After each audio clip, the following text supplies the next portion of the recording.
अरे कितना तेज हवा है, घर के अंदर जाना पड़ेगा। शायद इधर कुछ नहीं आएगा। अरे भाई मेरा छत उड़ जाएगा।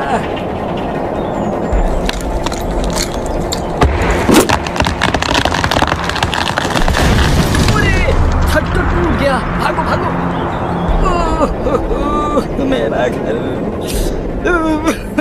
मेरा घर, मेरे नाम का बस यही मिट्टी का घर था, वो भी हवा ने टुटा दिया। मैं कहाँ रहूंगा, मेरा घर टूट गया है।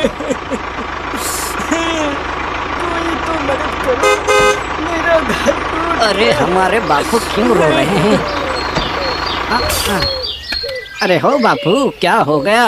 क्या बताएं हल्क बेटा, मेरा तो घर ही टूटा दिया हवा ने। अब मैं कहाँ रहूंगा बेटा, कुछ मदद कर दो।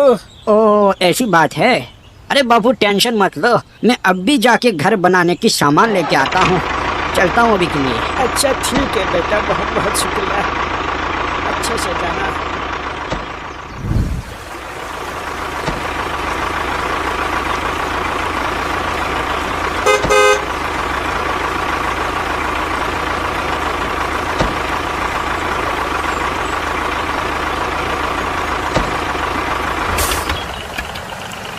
ओ सुनो ठेकेदार भाई, हमारा दोस्त का घर गिर गया है यार, जल्दी से जल्दी सामान पहुंचाना होगा। अच्छा ऐसी बात है, ठीक है दोस्त, मैं कुछ करता हूँ।